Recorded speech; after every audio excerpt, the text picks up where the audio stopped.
ಮೀಕನ ಪ್ರವಾದನೆಯ ಗ್ರಂಥ 7ನೇ ಅಧ್ಯಾಯ 15ನೆಯ ವಾಕ್ಯ.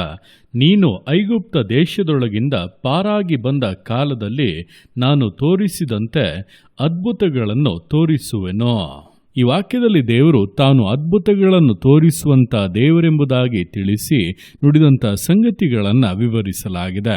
ನೋಡುವಂಥ ಸಮಯದಲ್ಲಿ ದೇವರು ಇಸ್ರಾಯೇಲ್ಯರನ್ನ ಐಗುಪ್ತ ದೇಶದ 400 ವರ್ಷಗಳ ದಾಸತ್ವದ ಅವಸ್ಥೆಯಿಂದ ಬಿಡಿಸಿ ಹೊರತಂದು ಕಾನಾನ್ ದೇಶವನ್ನು ಅವರು ಸ್ವಾತಂತ್ರಿಸಿಕೊಳ್ಳುವಂತೆ ಮಾಡುವಂಥ ಒಂದು ಕಾಲದಲ್ಲಿ ದೇವರು ಮಾಡಿದಂಥ ಅದ್ಭುತಗಳು ಹೇರಾಳವಾದದ್ದು, ಅಪ್ರಮೇಯವಾದದ್ದು, ಅದು ಬಹಳ ಭಯಂಕರವಾದದ್ದಾಗಿಯೂ ದೇವರ ಘನತೆಯನ್ನು ಬಹಳ ಶ್ರೇಷ್ಠವಾಗಿ ತೋರ್ಪಡಿಸುವಂಥದ್ದಾಗಿಯೂ ಆಗಿದ್ದವು.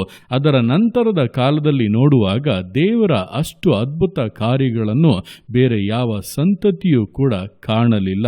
ಆದ್ದರಿಂದ ಅನೇಕ ಇಸ್ರಾಯೇಲ್ಯರು ದೇವ ಭಕ್ತರು ಕೂಡ ದೇವರೇ, ನಮ್ಮ ಪಿತೃಗಳಿಗೆ ನೀನು ಮಾಡಿದಂಥ ಅದ್ಭುತ ಕಾರ್ಯಗಳು, ಆ ಮಹತ್ ಕಾರ್ಯಗಳು ಈಗ ಎಲ್ಲಿ ಎಂಬುದಾಗಿ ನಿರಾಸೆಯಿಂದ ಹೇಳಿರುವುದನ್ನು ಕೂಡ ನಾವು ಅನೇಕ ಭಾಗಗಳಲ್ಲಿ ನೋಡಬಹುದು. ಹಾಗಂದ ಮಾತ್ರಕ್ಕೆ ದೇವರ ಶಕ್ತಿ ಕುಂದಿ ಹೋಗಿದೆ, ಕಡಿಮೆ ಆಗಿದೆ ಎಂಬುದಾಗಿ ಅಲ್ಲ.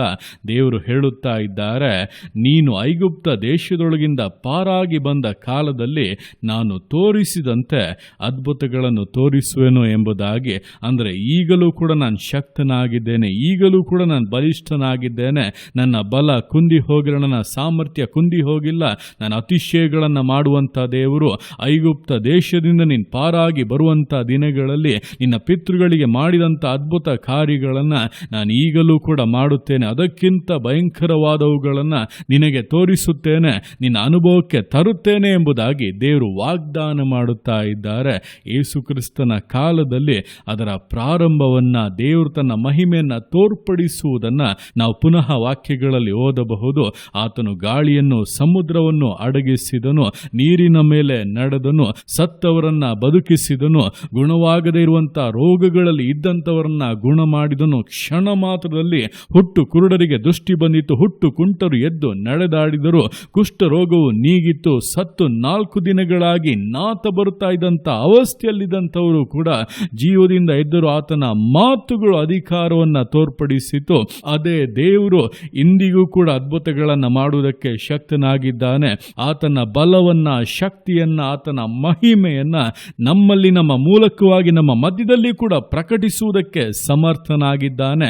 ನಾವು ಅದನ್ನು ನಂಬಿ ದೇವರ ವಾಗ್ದಾನವನ್ನು ಇಟ್ಟು ಪ್ರಾರ್ಥಿಸುವುದಾದರೆ, ದೇವರೇ ಅಂತ್ಯ ಕಾಲದಲ್ಲಿ ನಿಮ್ಮ ಮಹಿಮೆ ಪ್ರಕಟವಾಗಲಿ, ನಿಮ್ಮ ಅಧಿಕಾರ ತೋರ್ಪಡಲಿ, ನಿಮ್ಮ ಆತ್ಮನು ಸುರಿಸಲ್ಪಡಲಿ, ಜನರಲ್ಲಿ ಬದಲಾವಣೆ ಉಂಟಾಗಲಿ, ನಿನ್ನ ಮಹಿಮೆಯನ್ನು ಕಾಣಲಿ, ಜನರನ್ನು ರಕ್ಷಿಸು, ಬಿಡಿಸು ಎಂಬುದಾಗಿ ಒಡಕಿನಲ್ಲಿ ನಿಂತು ಪ್ರಾರ್ಥಿಸುವುದಾದರೆ, ದೇವರ ಬಳಿಯಲ್ಲಿ ಭಿನ್ನಯಿಸುವುದಾದರೆ, ಆತನ ಅದ್ಭುತ ಕಾರ್ಯಗಳಿಗಾಗಿ ಆಗ್ರಹಿಸಿ ನಮ್ಮನ್ನು ಸಮರ್ಪಿಸಿ ಕೊಡುವುದಾದರೆ, ಅಂತ್ಯ ಕಾಲದಲ್ಲಿ ಎಲ್ಲ ಮನುಷ್ಯರ ಮೇಲೆ ನನ್ನ ಆತ್ಮನನ್ನು ಸುರಿಸುವನೆಂಬುದಾಗಿ ಹೇಳಿದಂಥ ದೇವರು, ನನ್ನ ನಂಬುವವನು ನಾನು ಮಾಡುವಂಥ ಕಾರ್ಯಗಳನ್ನು ಅವನು ಮಾಡುವನು, ಇದಕ್ಕಿಂತ ದೊಡ್ಡ ಕಾರ್ಯಗಳನ್ನು ಮಾಡುವನೆಂಬುದಾಗಿ ವಾಗ್ದಾನ ಮಾಡಿದಂಥ ಯೇಸು ಕ್ರಿಸ್ತನು ನಿಮ್ಮನ್ನು ಉಪಯೋಗಿಸುತ್ತಾನೆ. ನಿಮ್ಮ ಮೂಲಕವಾಗಿ ತನ್ನ ಶಕ್ತಿಯನ್ನು, ಮಹಿಮೆಯನ್ನು ತೋರ್ಪಡಿಸುತ್ತಾನೆ. ಆತನ ವಾಗ್ದಾನವು ಪರಿಪೂರ್ಣವಾಗಿ ನೆರವೇರಲಿದೆ. ಆದ್ದರಿಂದ ಈ ದಿವಸಗಳಲ್ಲಿ ದೇವರ ಶಕ್ತಿ ಎಂದಿಗೂ ಕುಂದಿ ಹೋಗುವುದಿಲ್ಲ. ಆತನು ಅಂದು ಅದ್ಭುತ ಮಾಡಿದವನು ಮಾತ್ರ ಅಲ್ಲ, ಇಂದಿಗೂ ಕೂಡ ಅದ್ಭುತಗಳನ್ನು ಮಾಡುವವನು. ಅದನ್ನು ನಿಮ್ಮಲ್ಲಿ, ನಿಮ್ಮ ಮಧ್ಯದಲ್ಲಿ ಮಾಡುವುದಕ್ಕೆ ಆತನು ಮನಸ್ಸುಳ್ಳವನಾಗಿದ್ದಾನೆ. ಸಮರ್ಪಿಸಿ ನಂಬುವಂಥ ಪ್ರತಿಯೊಬ್ಬೊಬ್ಬರು ಕೂಡ ದೇವರ ಮಹಿಮೆಯನ್ನು, ಅದ್ಭುತಗಳನ್ನು ಕಾಣುತ್ತಾರೆ ಎಂಬುದನ್ನು ಅರಿತು ದೇವರ ಕರಗಳಲ್ಲಿ ಸಮರ್ಪಿಸಿ, ಸಮರ್ಪಣೆಯಿಂದ, ದೃಢತೆಯಿಂದ, ವಿಧೇಯತೆಯಿಂದ ವಿಶ್ವಾಸ ಜೀವಿತಗಳನ್ನು ಮುನ್ನಡೆಸೋಣ. ದೇವರ ಕರಗಳಲ್ಲಿ ಸಮರ್ಪಿಸಿ ಪ್ರಾರ್ಥಿಸೋಣ. ಯೇಸುವೆ ಸ್ತೋತ್ರ ರಾಜ, ಕೊಟ್ಟಂಥ ಈ ದಿವಸಕ್ಕೋಸ್ಕರ ಸ್ತೋತ್ರ ಕರ್ತನೆ. ಈ ದಿವಸ ನಿನ್ನ ಕರಗಳಲ್ಲಿ ಸಮರ್ಪಿಸ್ತೇನೆ. ಪ್ರತಿಯೊಂದು ಜೀವಿತಗಳನ್ನು ನೀನು ಆಳ್ವಿಕೆ ಮಾಡು, ಬಲಪಡಿಸು ಕರ್ತನೆ. ಹೌದಪ್ಪ, ಇಸ್ರಾಯೇಲ್ಯರಿಗೆ ನೀನು ತೋರಿಸಿದಂಥ ಅದ್ಭುತಗಳನ್ನು, ನೀನು ಮಾಡಿದಂಥ ಮಹತ್ ಕಾರ್ಯಗಳನ್ನು ಈಗಲೂ ಕೂಡ ನೀನು ಮಾಡೋದಕ್ಕೆ ಶಕ್ತನಾಗಿದ್ದೀಯಾ. ಯೇಸು ಕ್ರಿಸ್ತನಲ್ಲಿ ತೋರಿ ಬಂದಂಥಪ್ಪ ನಿನ್ನ ಶಕ್ತಿಯು ನಮ್ಮ ಜೀವಿತಗಳಲ್ಲಿ ತೋರಿ ಬರಲಿ. ಯೇಸು ಕ್ರಿಸ್ತನ ಮೂಲಕ ಮಾಡಿದಂಥ ಅದ್ಭುತ ಕಾರ್ಯಗಳು ನಮ್ಮ ಮಧ್ಯದಲ್ಲಿ ಅಪ್ಪ ಪ್ರಕಟವಾಗಲಿ ಕರ್ತನೆ. ಕರ್ತನೆ ಈಗಲೂ ಕೂಡ ಅತಿಶಯಗಳನ್ನು ಕಾಣಮಾಡು, ಅದ್ಭುತಗಳನ್ನು ಕಾಣಮಾಡು. ಅನ್ಯರು ನಿನ್ನ ಕಡೆಗೆ ತಿರುಗಿಕೊಳ್ಳುವಂತೆ ಅಪ್ಪ, ವಿರೋಧಿಗಳು ಕರ್ತನೆ ನಿನ್ನ ಅರಿತುಕೊಳ್ಳುವಂತೆ ಯೇಸು ಕ್ರಿಸ್ತನ ಶಕ್ತಿಯು ಪ್ರಕಟವಾಗಲಿ. ಯೇಸುವಿನ ನಾಮದಲ್ಲಿ ಪ್ರಾರ್ಥಿಸುವಾಗಲೇ ಅದ್ಭುತಗಳು ನಡೆಯಲಿ, ಬಿಡುಗಡೆಗಳು ಸಂಭವಿಸಲಿ, ರೋಗಿಗಳು ಗುಣವಾಗಲಿ, ದುರಾತ್ಮೆಯಿಂದ ಬಾಧಿಸಲ್ಪಟ್ಟಂಥವರು ಬಿಡುಗಡೆಯಾಗಲಿ, ಸತ್ತವರು ಏಳಲಿ. ಅಪ್ಪ, ವಿಶೇಷವಾದ ಅಸಾಧಾರಣವಾದ ಅತಿಶಯ ಕಾರ್ಯಗಳನ್ನು ಮಾಡಿ ಕ್ಷಣ ಮಾತ್ರದಲ್ಲಿ ಕರ್ತನೆ ಸೌಖ್ಯಗಳನ್ನು ಅನುಗ್ರಹಿಸಿ ನಾಮವನ್ನು ಮಹಿಮೆ ಪಡಿಸಬೇಕೆಂದು ಪ್ರಾರ್ಥಿಸ್ತಾ ಇದ್ದೇನೆ. ಈ ಜನಾಂಗದಲ್ಲಿ ಕರ್ತನೆ ಅದ್ಭುತಗಳನ್ನು ತೋರ್ಪಡಿಸು, ಆಶೀರ್ವಾದಗಳನ್ನು ಅನುಗ್ರಹಿಸು. ನಿನ್ನ ಮಹಿಮೆ ಅಪ್ಪ ವಿಶೇಷವಾಗಿ ಪ್ರಕಾಶಿಸಲಿ. ಅದಕ್ಕೆ ನಮ್ಮ ಪ್ರತಿಯೊಬ್ಬೊಬ್ಬರನ್ನು ಕೂಡ ಒಪ್ಪಿಸಿ ಕೊಡುತ್ತಾ ಇದ್ದೇವೆ. ನೀನು ಉಪಯೋಗಿಸು, ನಿನ್ನ ನಾಮವನ್ನು ಮಹಿಮೆ ಪಡಿಸು. ತಂದೆಯ ನಿನ್ನ ಅರ್ಥಗೆ ಮಾಡುವಂಥ ನಿನ್ನ ಪ್ರೀತಿಗೋಸ್ಕರ, ಕೃಪೆಗೋಸ್ಕರ ಅಪ್ಪ ನಿಮಗೆ ಸ್ತೋತ್ರಗಳು. ಪ್ರತಿಯೊಂದು ಜೀವಿತಗಳನ್ನು ಅಪ್ಪ ನಿಮ್ಮ ಕರಗಳಲ್ಲಿ ಸಮರ್ಪಿಸ್ತಾ ಇದ್ದೇನೆ.